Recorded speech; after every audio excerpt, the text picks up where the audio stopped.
제가 청소를 망설인 이유는요. 사는 게 다 먼지고 이게 다 제 추억이기 때문이죠. 어우, 냄새.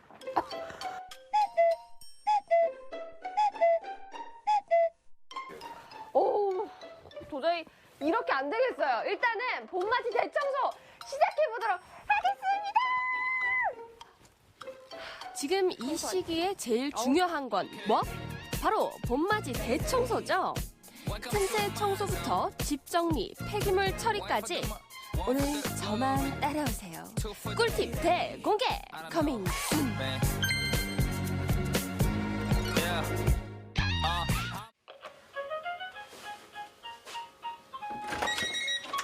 안녕하세요. 제가 살짝 들어가도 될까요? 네, 들어가세요. 네, 오늘 저와 같은 고통을 호소하고 계신 분의 이 집을 들어와서 또 청소를 하려고 하는데 이게 무슨 가정집이에요? 먼지가 하나도 없어. 진짜. 아닙니다. 틈새 청소가 아주 필요한 곳입니다. 누구세요? 네, 청소는 하는 남자 이전영입니다. 오직 틈새만을 공략한다. 오늘의 청소 달인. 누구나 쉽게 구할 수 있는 재료로서 청소하는 방법을 오늘 알려 드리겠습니다. 아니 근데 베이킹소다부터 해서 네. 뭐 물, 신문지 너무 간단한 재료들 아닌가요? 이걸로 가능할까요? 가능합니다. 가능한가요? 예. 그렇구나. 그럼 잘 좀 부탁드리겠습니다. 네, 잘 네. 부탁드리겠습니다. 먼저 집에서 가장 먼지가 끼기 쉬운 공간이죠. 바로 창틀과 창문인데요. 청소는 네. 위에서 밑으로, 위에서 밑으로, 또 바깥에서 안쪽으로, 바깥에서 안쪽으로. 우리가 놓치기 쉬운 그런 부분들이 있는데, 네. 자, 오늘 이렇게 전문 청소를 좀 해보도록 하겠습니다. 네네네. 창틀에 베이킹 소다를 희석시킨 물을 칙칙칙 뿌려주고요. 신문지를 꼼꼼히 끼워 넣어주면 물과 먼지를 흡수해서 언제 그랬냐는 듯 깨끗해진 창틀. 어우, 감쪽 같죠? 창문도 어렵지 않습니다. 같은 방법으로 베이킹 소다물을 칙칙칙 뿌려주고 신문지로 쓱쓱 싹싹 닦아만 주면 반짝반짝 새로 태어난 창문입니다. 아니, 방충망을 도대체 어떻게 청소하지 하시는 분들, 방충망에 신문지를 대고 물만 뿌려주면 어머머, 아까 그 까맣던 먼지들 어디 갔나요? 야, 시야가 탁 트일 정도로 깔끔하죠. 이야, 하나도 없습니다. 정말 깨끗해졌어요. 이 베이킹소다 하나만으로 깨끗해지네요. 네. 야, 너무 좋다. 진짜 꿀팁이다. 자, 이제 본격적으로 청소의 골칫덩어리죠. 바로 기름때 청소인데요. 선생님, 사실 이 틈새 청소도 중요하지만 정말 중요한 건 이 가정집의 주방이거든요. 네. 지금 이 밑에 보시면은 찐득찐득한 게 다 붙었어요. 이거 어떻게 다 지워야 되는 건가요? 시중에서 구입하기 편리한 네. 과탄산 소다를 사서 뜨신 물로 가지고 뿌려서 하게 되면 세척이 유용하고 요 필터 세척하는 데는 아주 유용하게 사용합니다. 자, 여기서 만능 아이템 하나 더 나왔습니다. 바로 과탄산 소다인데요. 이 찐득찐득한 필터에 과탄산 소다를 시원하게 부어주고 뜨겁게 불려줍니다. 30분 뜨신 물이 이렇게 담가놓으면 자동으로 빠집니다. 30분. 이렇게 보글보글 노란 기름때가 올라오죠. 어우, 벌써 결과가 기대됩니다. 아니 근데 이 기름때도 기름때지만 주부님들이 정말 궁금한 게 우리 매일 쓰는 밥솥, 커피포트 그리고 특히 이 주방 위에 조명 있잖아요. 네. 거기 있는 먼지들은 어떻게 지워야 되나요? 그렇죠. 이런 부분은 전연세제, 베이킹소다 플러스 플러스 주방세제. 주방세제. 쓱쓱 싹싹 수세미로 닦아내면 없어집니다. 쓱쓱싹싹. 우리 주부님들 주목하세요. 1대1 비율인 베이킹소다와 주방세제가 물을 만나면 수제 천연세제가 뚝딱 탄생하는데요. 이 수세미에 듬뿍 묻혀서 기름때가 있는 그 어디든 닦아주기만 하면 기름때도 잡고 먼지까지 일석이조죠. 자, 그러면은 저희 이제 틈새 청소 다 끝난 거죠? 아니죠. 더운 여름이 오면은 그 에어컨도 켜고 해야 되기 때문에 에어컨 필터 청소를 해야죠. 에? 네. 아니 에어컨 필터 청소를 한다고요? 네네. 이젠 에어컨 필터도 간편하게 청소할 수가 있습니다. 이 필터를 샤워기로 꼼꼼하게 씻어준 다음 말려만 주면 만사 해결! 어머니 오늘 이렇게 에어컨 필터 청소까지 틈새 청소를 싹 한번 했는데 직접 보시니까 어떠세요? 쉽고 간편하게 청소를 할 수 있는지 몰랐고요. 네. 오늘 말씀 따라 앞으로 더 깨끗이 청소 유지하도록 하겠습니다. 아 좋습니다. 네, 혹시 네. 나씨 방은 깨끗한가요? 아 제 방이에요. 아, 제 방이야? 결국 올 게 왔습니다. 아, 저희 집 청소를 잘 못해요. 어떡해. 아 이거 어떻게 치우지? 아 부끄러워. 네. 안녕하세요. 정리 전문가입니다. 그 어떤 집도 새 집으로 만들어줄 두 번째 정리의 달인. 정말 이 순간이 너무 긴장이 되더라고요. 진짜 평소에 청소를 좀 할 걸 후회했습니다. 제가 다녀본 고객님의 자녀방의 특징이 좀 네. 보이네요. 자녀 방이요? 네, 정중앙에 그 가구가 이렇게 배치가 돼 있는데 이게 매우 시야를 가려서 답답한 느낌을 주고요. 아 그리고 옷과 짐들이 수납 공간에 비해 좀 많아요. 짐. 네, 아 짐이 많아서 짐들이. 네. 일단 정리가 좀 돼야 될 것 같습니다. 어. 옷과 이제 정리와 배치를 하면서 남은 공간을 이제 활용할 수 있는 팁까지 알려드리도록 하겠습니다. 그때 어마어마하게 들고 오신 선생님의 아이템. 이게 뭐죠? 아니 짐을 치워달라고 했더니 짐을 다 가지고 오셨어요 지금. 이걸로 다 되나요? 네, 이것만 있으면 됩니다. 이거만 있으면요? 예. 분류별로 상의, 하의, 그리고 원피스, 그 이불, 이 종류로 해가지고 분류를 하면서 꺼내도록 하겠습니다. 알겠습니다. 예. 자, 드디어 짐처럼 쌓아두었던 옷과 이불이 제자리를 찾아가는 순간. 이때 이 네 가지 영역으로 분류를 잘 해줘야 나중에 헷갈리지 않는데요. 근데 저 옷이 너무 많나요? 이 옷들을 좀 버려주셔야 되는데 네. 이게 소중한 베이비들이니까 좀 그쵸. 힘드시겠지만 그래도 이 기준에 부합하면은 버리시는 걸 추천드리거든요. 유행이 지났는데 이제 더 이상 입지 않는 옷도 버려주시는 게 좋고요. 사이즈가 안 맞다거나 네. 그리고 좀 2년 이상 안 입은 옷은 과감하게 버려주시는 게 좋습니다. 여러분 들으셨죠? 줄여지지 않으면 과감히 버려라. 이 부피가 큰 겨울옷을 갤 때는 넉넉한 종이 가방에 손으로 쫙 펴준 패딩을 고이 접어 넣어주면 2개까지 넣을 수 있어 알뜰함도 2배! 이제 걸어놓을 경우 부피도 너무 많이 차지를 하게 되고요. 그쵸. 그리고 솜이 처질 수 있기 때문에 이렇게 쇼핑백 같은 거를 활용해서 접어서 넣어두면은 훨씬 우리가 봤던 그 처음에 부피보다 이렇게 줄어서 수납을 할 수 있겠습니다. 옷을 정리할 때 이렇게 제습종이 하나를 딱 넣어주면 습기를 잡아준다는 꿀팁까지! 옷도 이렇게 깔끔히 정리할 수가 있습니다. 이렇게 정리를 하면 되겠습니다. 와 수건 같네요 진짜. 오, 네. 너무 깔끔한데? 자, 이제 옷과 이불을 정리했으니 전체적인 방 정리를 해야겠죠. 먼저 최대한 수납 공간을 넓혀주는 것이 중요한데요. 방에서 시야를 가렸던 가구를 벽 쪽으로 이동. 배열이 어긋나는 가구 또한 정리해주면 완료.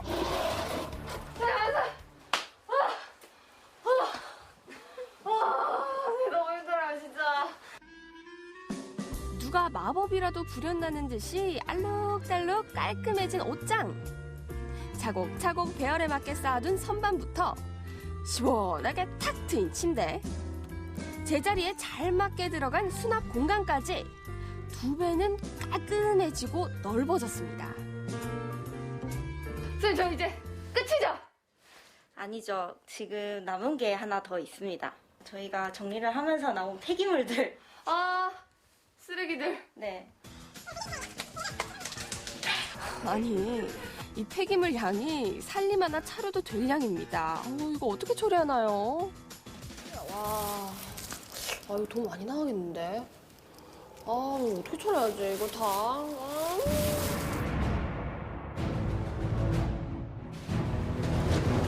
이 물건 제가 처리해드리도록 하겠습니다. 마지막 처리는 내게 맡겨라. 폐기물 수거의 달인. 혹시 견적 얼마나 나올까요? 재활용품과 그리고 폐기 제품을 동시에 처리하는 업체이기 때문에 지금 이 같은 경우에는 제가 돈을 조금 키로수로 재가지고 거기에 따라서 돈을 지불하도록 하겠습니다. 제가 받는다고요? 네. 일반 쓰레기와 재활용품은 무상 수거해 가시고 옷의 무게를 재면 되는데요. 제 옷의 양이 어마어마하거든요. 12kg가 나왔습니다. 12kg면 얼마 정도인가요? 12kg 같으면은 지금 저희가 코로나19로 인해서 가격이 떨어졌는데 지금은 제가 소비자님께 키로당 200원씩을 드릴 수가 있습니다. 그럼 드려야 되는 경우는 어떤 경우가 있을까요? 폐기용품이라 해가지고 소파나 가구류 그리고 침대 이렇게 주시는 네. 거예요? 2,000. 있습니다. 네, 아까 2,400원이라 하셨는데 2,000원만 드릴 코로나19로 인해서 네. 지폐만 제가 이렇게 건네받도록 하겠습니다. 청소를 하면 어쩔 수 없이 나오는 폐기물들. 이 많은 양을 어떻게 처리하지? 걱정하지 않으셔도 됩니다. 와, 저는 이렇게 돈을 받고 끝내네요. 여러분, 이제 청소 어떻게 하지? 그런 말씀 하지 마시고 오늘 제가 알려드린 꿀팁으로 여러분 수건이라도 당장 드셔가지고 봄맞이 대청소 꼭 깨끗이 틈새 청소들이 골칫거리일 때는 지났죠. 이젠 집의 구석구석을 꿀팁으로 쓱쓱 싹싹. 배치만 잘해도 한층 넓어 보이는 집 정리까지. 여러분, 더 이상 미루지 마세요. 청소하세요.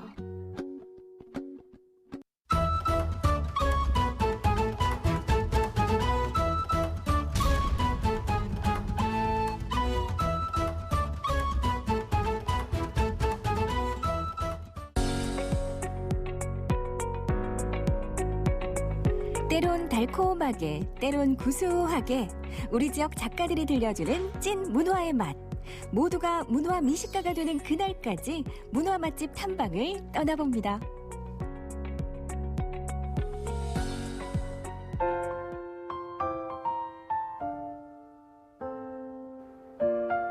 오늘의 문화 메뉴, 작업실의 분위기만 봐도 알 수 있겠죠. 바로 목공예인데요. 오늘의 주인공 김희욱 작가를 소개합니다. 꿈틀로의 입주 작가로 현재 활동하고 있는 김희욱이라고 합니다. 저는 꿈틀로 안에서는 피터라는 예명을 쓰고 있습니다. 피터는 피터팬 할 때 피터, 그러니까 동심을 항상 가지고 살자 뭐 그런 의미의 예명을 사용하고 있습니다. 김혜욱 작가는 평소 다양한 소품과 가구를 만드는데요. 지금 만드는 건 어떤 작품일까요? 지금 현재 하고 있는 작업은 오크, 그러니까 우리말로 하면 참나무죠. 참나무를 이용한 거울을 제작하고 있습니다. 이게 육각형 모양이라서 헥사곤 거울이라고 그러거든요. 그런데 잠시 후 특이한 재료들이 등장했습니다. 아무리 봐도 철 스프링과 파이프인데요. 어떤 용도로 사용하게 될까요? 인더스트리얼 퍼니처라는 개념의 가구를 좀 제가 접하게 됐어요. 자연스럽게 이제 생활의 전반에 쓰이는 철제, 그중에서 이제 대표적으로 파이프나 이런 것을 활용해가지고 업사이클링 제품을 만드는 거죠, 결국은. 기존에 쓰고 있던 어떤 파이프나 이런 걸 활용해가지고 다른 용도의 가구 제작이라든지 이런 빈티지한 가구를 제작하게 되었습니다.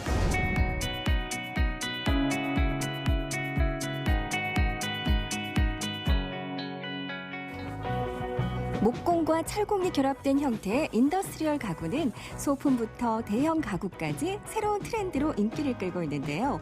빈티지한 감성의 유행과 함께 인더스트리얼 가구에 대한 관심도 날로 높아지고 있습니다. 일상생활에서는 모든 것들이 가구가 돼가는 모습이 되게 매력있죠. 그러니까 파이프, 아니면 철, 아니면 뭐 시멘트, 돌 이런 것들이 전부 다 가구의 재료로 쓰인다는 것들이 좀 색다른 시도고 그걸로 인해서 만들어지는 완성품들에 대한 매력이 꽤 재밌더라고요. 그래서 시도를 계속하고 있습니다. 여러 가지 재료 속에서 상상력을 발휘하고 손안에서 새로운 것을 만들어내는 공예가. 김희옥 작가는 어떤 계기로 이 목공예를 시작하게 됐을까요? 사업 실패라고 보는 게 맞겠죠. 그래서 상처도 좀 많이 받았었고 약간의 우울증도 있었고 근데 목공을 배우면서 그런 증상이 많이 없어져서 이거 정말 괜찮네. 내가 좋아하는 걸 했으면 좋겠다 했는데 그때 마침 배운 게 목공이었고 굉장히 재밌었어요. 막 가슴을 끓게 하는 그런 것들이 있어서 했는데 나무마다 나는 향이 있는데 이게 사람 마음을 되게 차분하게 만들고 이제 고향에 있는 기분? 시골에서 자라다 보니까 어릴 때 그런 고향의 냄새 같기도 하고 나무 성질 자체가 되게 사람을 포근하게 해주니까 되게 힘든 일이 있었는데 그때 당시 되게 나무를 만지면서 따뜻함을 되게 많이 느낀 것 같아요. 그래서 더 좋아하게 됐습니다.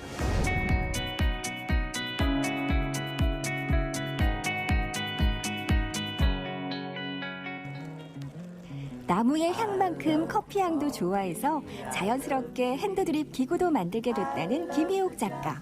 활용도가 높은 소품을 통해 사람들이 목공예를 가까이 느끼길 바라는데요. 목공예의 즐거움을 더 많은 이들과 나누기 위한 시도 중 하나로 수업도 진행을 하고 있습니다. 날아간다고 보시고 얘들은 전부 다 날아가긴 날아가요. 라운딩은 끝까지 가고 여기 있어요. 끝까지 가고 얘도 전부 다 라운딩은 다 들어갑니다.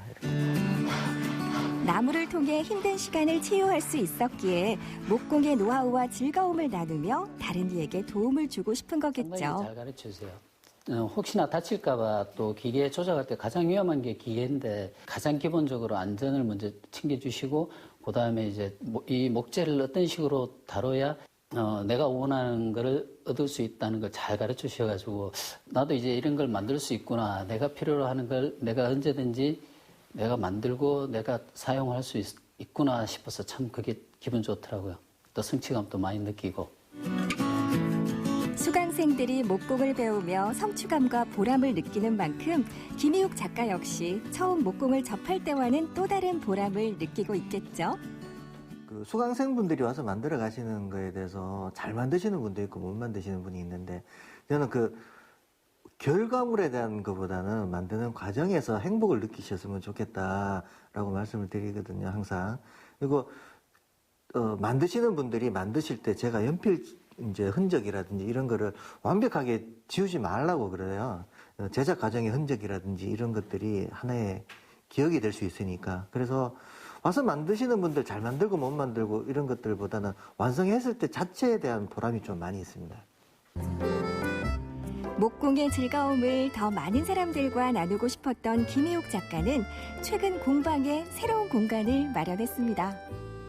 디자이너 분하고 같이 샵인샵 개념으로 체험 공방도 하고 이제 다양한 핸드메이드로 만든 옷도 판매를 하고 이러면 좋겠다. 그리고 많은 사람들이 이 공간에 들어와서 얘기도 나누고 공예나 어떤 디자인의 패션이나 이런 거에 대해서 이제 소통할 수 있는 그게 나이는 상관없지만 가능하면 이 공간이 굉장히 젊은 공간이 됐으면 좋겠다.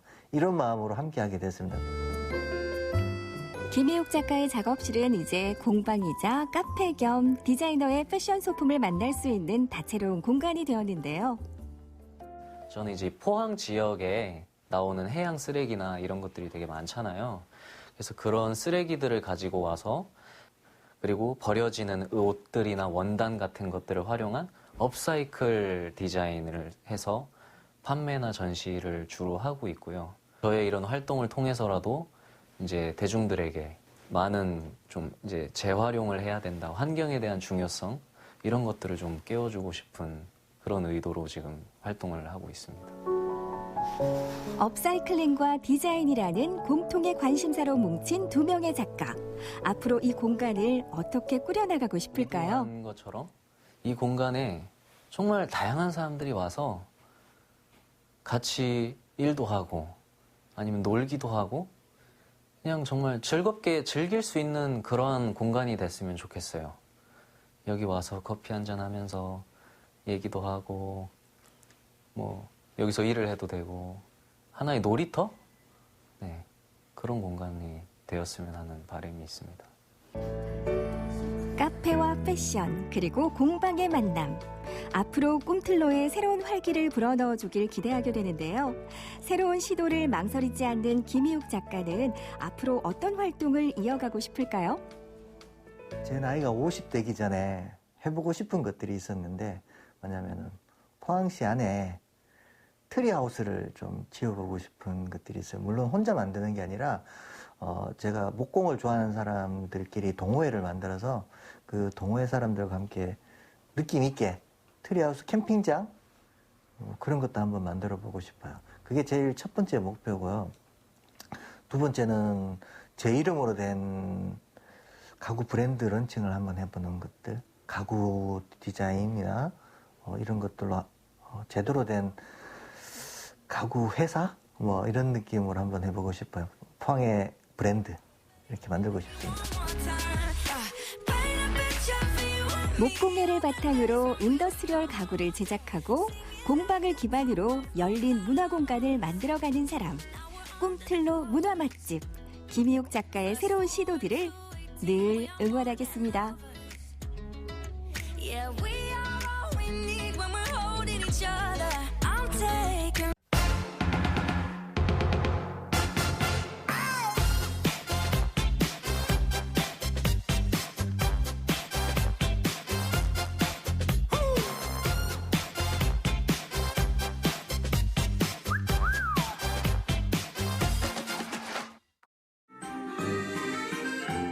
아직 서투른 초보농부 강광선 씨. 하지만 그에게도 꿈이 있습니다. 정복동을 청주를 대표하는 농업과 문화의 교류의 장으로 만들어보고 싶습니다. 문화 농업을 꿈꾸는 초보농부 강광선 씨를 만나봅니다.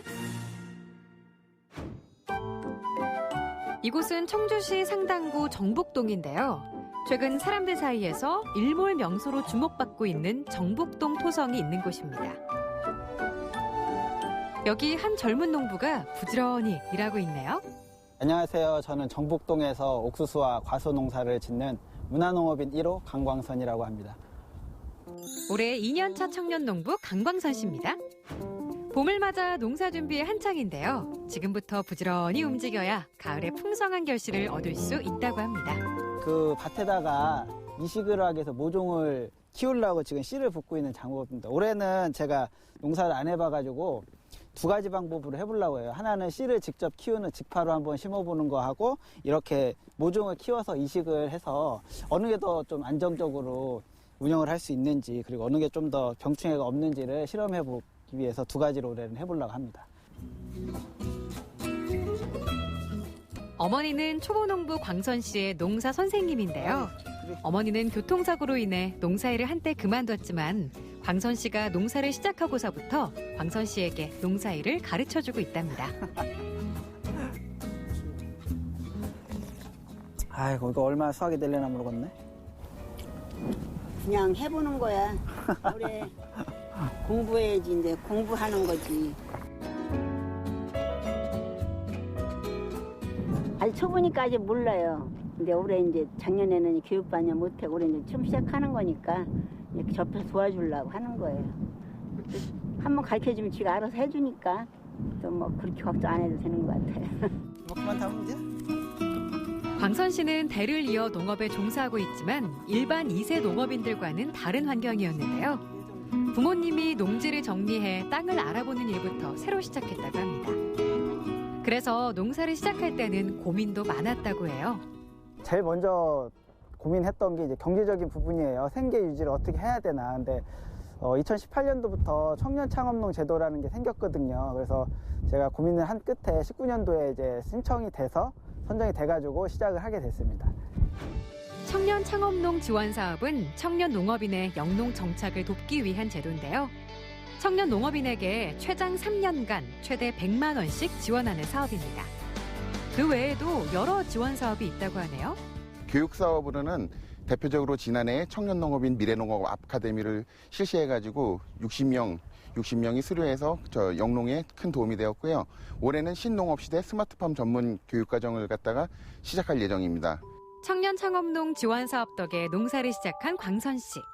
아직 농사일에 서투르지만 차근차근 농사일을 배워나갈 수 있습니다. 못하지. 아무것도 몰라요. 뭐 어떻게 하는 컨셉을 몰라요. 30도나 될까? 그 정도밖에 안 되는 거지.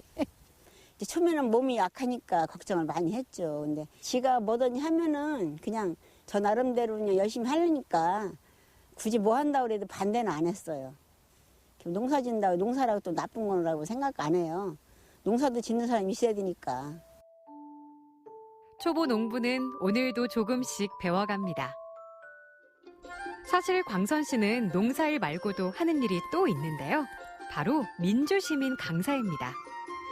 오늘은 민주시민 강사 모임이 있는 날이라고 하네요. 하던 일을 정리하고 부지런히 떠나봅니다. 밭에서 차로 30분 거리에 위치한 청주시 상당구 문이면의 한 카페. 안녕하세요. 아직은 개학을 하지 않아 강의가 없지만 개학 이후에 할 강의들을 준비하고 있습니다. 굉장히 공부 열심히 하는 그 선생님이시고요. 그러면서 농업을 하겠다고 했을 때 굉장히 놀랐어요.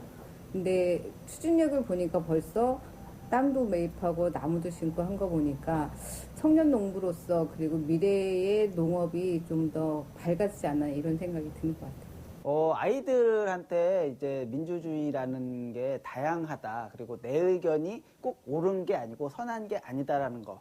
그 타인의 의견도 좀 귀담아 들을 필요가 있다라는 얘기를 하고 싶었어요. 광선 씨는 민주시민 강사뿐만 아니라 충북자치포럼에서 기획위원장으로도 활동하고 있다네요. 광선 씨, 몸이 3개라도 부족하겠어요. 밭으로 돌아온 광선 씨, 마치지 못한 작업들을 마무리합니다. 민주시민 강사이자 농부인 광선 씨.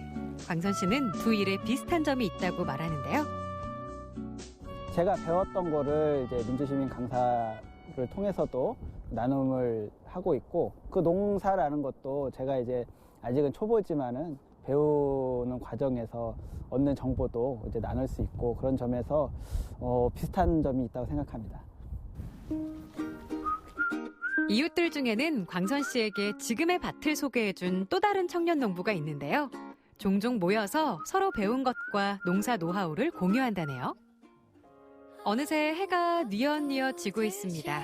이제 오늘의 일을 마무리할 시간인데요. 광선 씨는 밭 근처에 있는 정북동 토성에서 종종 노을을 본다고 합니다. 영원한 건 없다.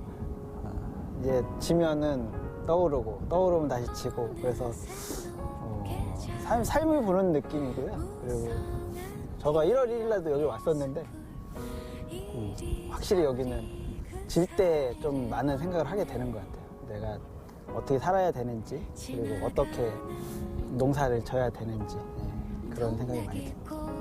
노을이 아름다운 정북동 토성. 알 사람은 다 아는 청주의 일몰 명소랍니다.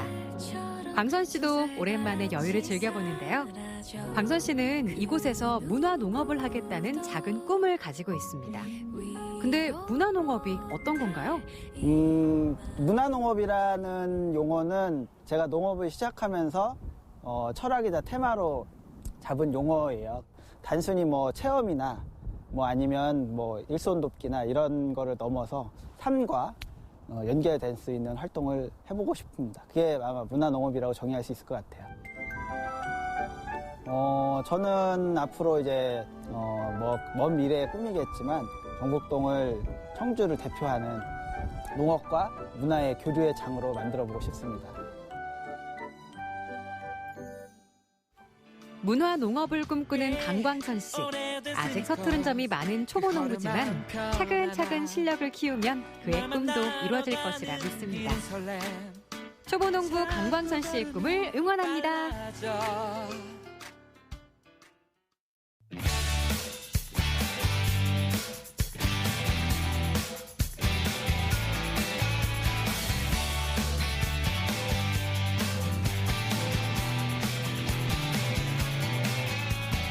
엄청 피곤하고 지쳤었는데 굉장히 뭔가 그 피로가 다 풀린 느낌입니다. 통영에서의 그런 풍경만 이제 느낄 수 있을 것 같은 그런 곳인 것 같아요. 달달구리와 함께 느긋하게 선선한 봄빛, 통영을 정면으로 느낄 수 있는 곳. 통영의 복합 문화 공간이 되면서 저희 과거와 현재를 잇는 트렌디한 공간이 되었으면 좋겠습니다. 심플하고 세련된 딱 요즘 감성 카페 속엔 숨은 비밀이 있다는데요. 커피 한잔하며 들어보실래요?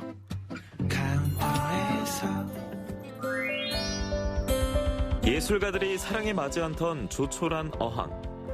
사시사철 매력적인 통영에도 봄이 왔습니다. 멋스러운 통영에 딱 어울리는 카페가 있다고 하는데요. 한번 들어가 보겠습니다.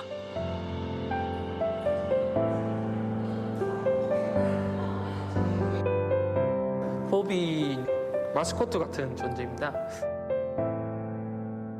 저희 카페 같은 경우는 원래 쓰던 건물을 그대로 살리고자 많이 노력한 카페고요. 원래 있던 배양장 느낌에서 이제 도시적 느낌을 조금 깔끔하게끔 첨가한 그런 카페입니다. 옛 건물의 운치는 살리고 새 건물로 만드는 리노베이션 카페가 많은데요. 이곳은 과거의 기능도 그대로 유지해서 더 매력적입니다. 저희 같은 경우는 지금 한쪽 공간에 반대쪽 공간에는 멍게를 저희 배양하고 있기 때문에 멍게 배양업의 종사해온 대표가 배양장 일부를 카페로 만들었는데요. 멍게 배양 시기에는 손님들에게 공개도 한단 말씀. 배양된 것들이 다 바다로 나갔고요. 지금 비어있는 상태고요. 네, 안은 볼 수 있습니다. 매년 12월부터 1월까지 이 공간은 멍게 배양을 하는 공간인데요. 지금은 멍게 배양이 끝난 상태입니다. 배양 시기가 끝나고 한 10개월 정도가 공실 기간이 되는데 저희가 뭐 할 게 없나 고민하다가 지금 5월 달쯤에 여기 그 청년 작가들 초청해가지고 여기 작은 미술관을 할까 고민 중이거든요. 전반적으로 군더더기 없이 산뜻하게 그러나 과거 정체성은 보이도록 일명 인더스트리얼풍 인테리어. 카페 식구들이 직접 만들었습니다.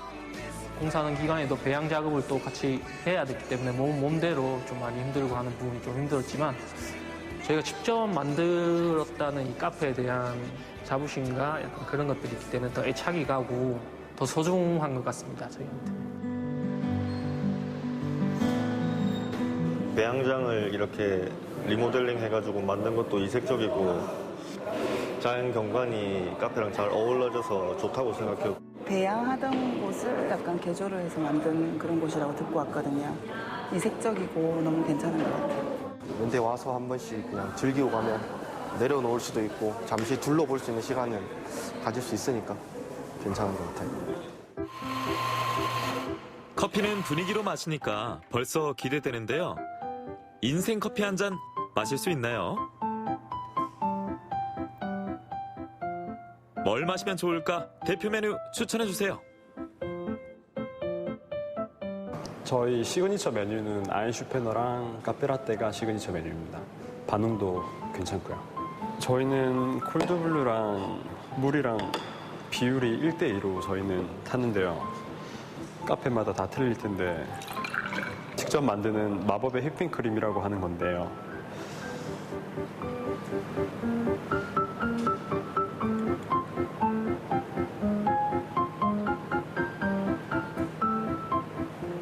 보통 아인슈페너를 드시는 방법은 처음에 커피 맛을 느끼고 입술에 묻은 크림을 끝맛으로 느끼면서 드시는 음료입니다.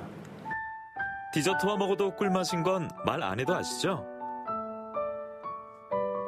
빵도 직접 굽습니다. 다 먹고 싶은데요. 크루아상과 스콘이 인기 있고요. 케이크도 추천합니다. 휘핑을 하여 크리마를 시킬 거예요. 슈가 파우더를 한 30-40g 정도 이렇게 넣고 바닐라 익스트랙입니다. 이 베이킹이 접근하기 힘들어가지고 되게 어렵게 생각하시는데 이 하다 보면은 수월을 하더라고요. 아이싱 완료되고 토핑을 한 다음에 이걸로 당근 모양을 만들 건데요. 진짜 당근과 민트로 당근 모양 장식까지 해주면 완성됩니다.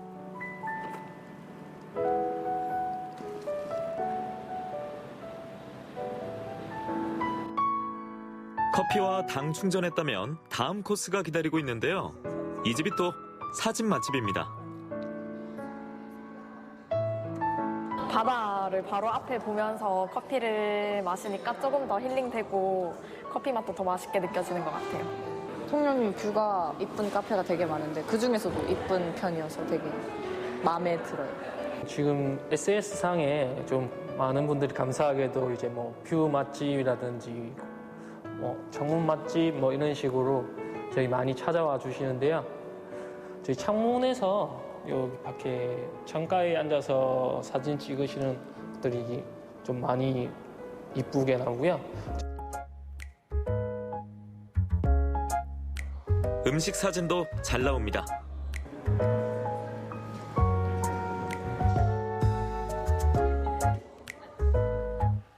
통영 바다와 함께라면 그냥 찍어도 화보. 일상의 피로도 저 멀리 사라집니다. 이렇게 오는데 바다가 엄청 잘 보이더라고요. 그래서 제가 바다 보고 싶어서 온 거였는데 너무 좋았어요. 커피와 문화, 자연까지 느낄 수 있는 카페.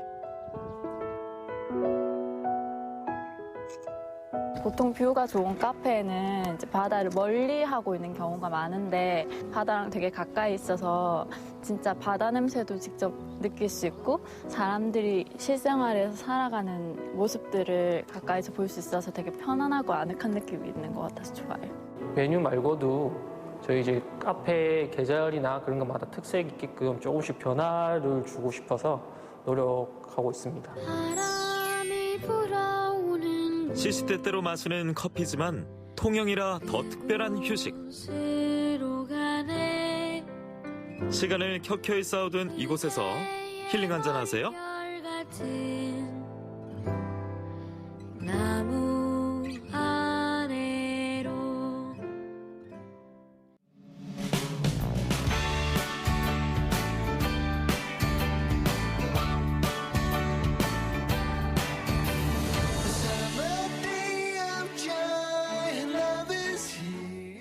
이 자리에서 제가 살아온 얘기를 할 수 있다는 것이 너무 영광스럽습니다. 안녕하세요. 제 이름은 고완순입니다.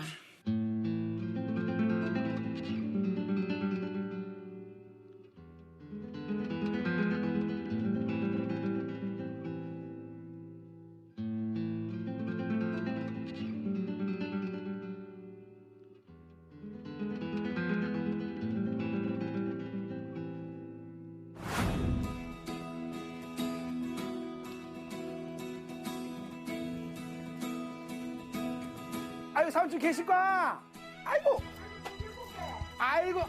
삼촌. 아이고 시가 영 잔뜩 가던데.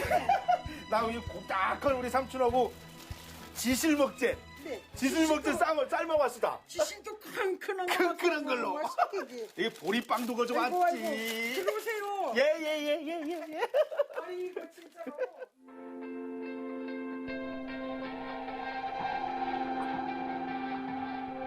그 옛날 생각이 다시 돌아와 버릇이네. 상했던 이거 하나 제사 때 얻어먹자 하면 하나 철회가 안 오거든. 반 쪼가리 먹을 것이 없어갖고.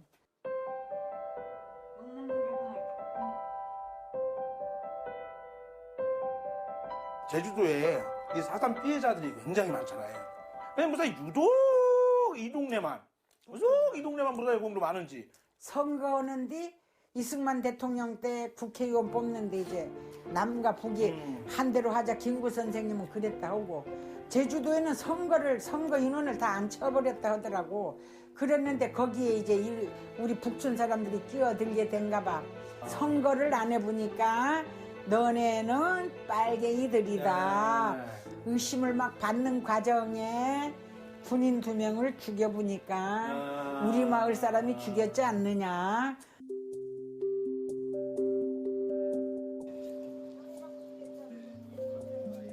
사람들은 여기 다 모여 있고 기관총으로 쏘아 죽이고. 제가 9살 때거든요. 네. 우리 식구는 3살 먹은 남동생하고 6살 더 먹은 15살 먹은 언니와 엄마 끌려왔는데 보니까 희한하게 그냥 사람이 바글바글 막 끌려다 온 거예요. 운동장에.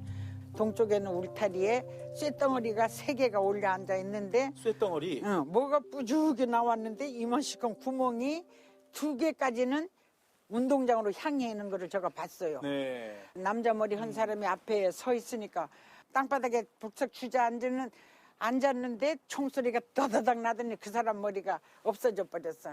앞에서 쏘아버렸어. 그러니까 교단 위에서 사람이 탁 쓰러져 버린 거라.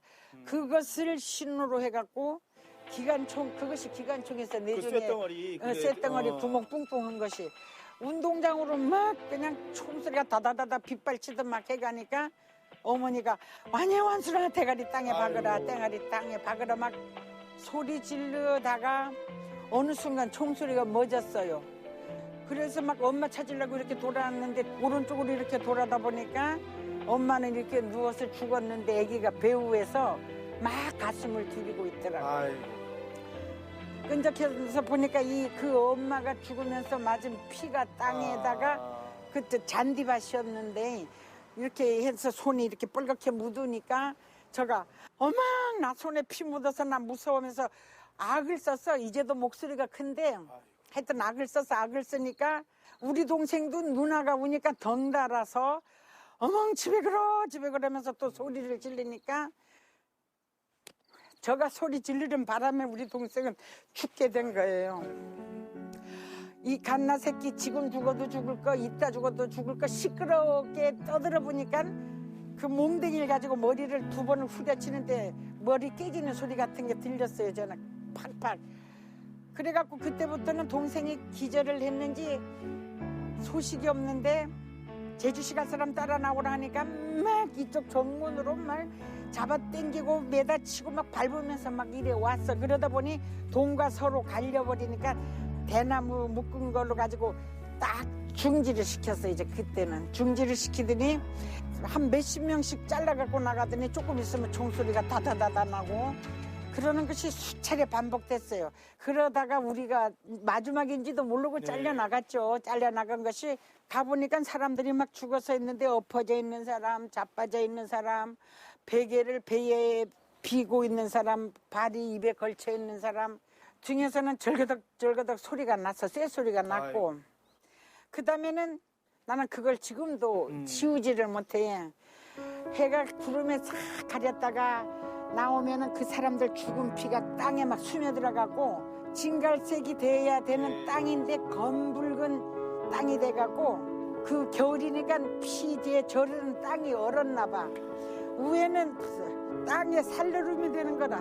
얼음이 돼갖고 햇빛이 반짝할 때는 반짝하는 빛을 나가 느꼈고 뭔 찻소리도 담고 사람 소리도 닮은 것이 그것이 군 차가 오면서 사격 중지 하는 거예요. 나는 못 들었어요. 근데 엄마가 하는 소리를 외할머니네 집에 가봐라 해서 이제 요 옆길로 그러면서 아기를 높여주는데 그때야 동생 얼굴을 봤어요. 이 얼굴이 이만큼 붓고 내 동생이 아니야. 그냥 시퍼렇게 되면서 막 이상해. 51년도 8월 달인가 사망신고 했을 거거든.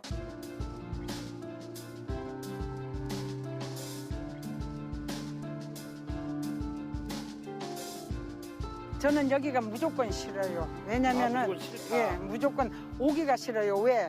두려워요. 죄스럽고. 아이고. 살아서 갔기 때문에 죄스러운 거예요. 저는. 그 어른들도 살았으면은 이런 거 좀 누릴 수 있었을 텐데 죄스럽고 무섭고 너만 잘 사나 해갖고 막 그럴 것 같아.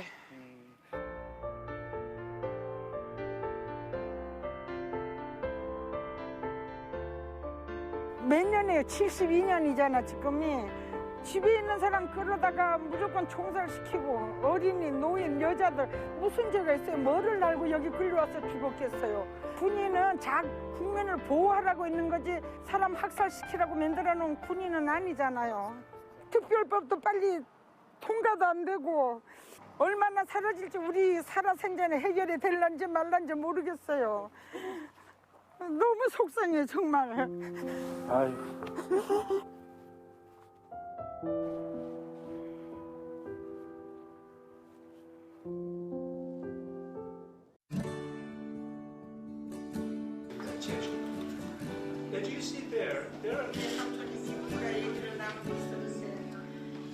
할머니가 되어버린 제게 앞으로 얼마의 시간이 남아있는지는 모르겠습니다. 그래서 오늘은 이 자리에서 꼭 전하고 싶은 말이 있습니다. 유엔은 세계 평화와 인권을 위해서 설립된 국제기구라고 알고 있습니다. 유엔이 설립 취지에 맞게 미국이 4.3이 진실 해결에 적극적으로 동참해 주시기를 간곡히 요청합니다. 제 의견을 끝까지 경청해 주셔서 감사합니다. 그리고 고맙습니다.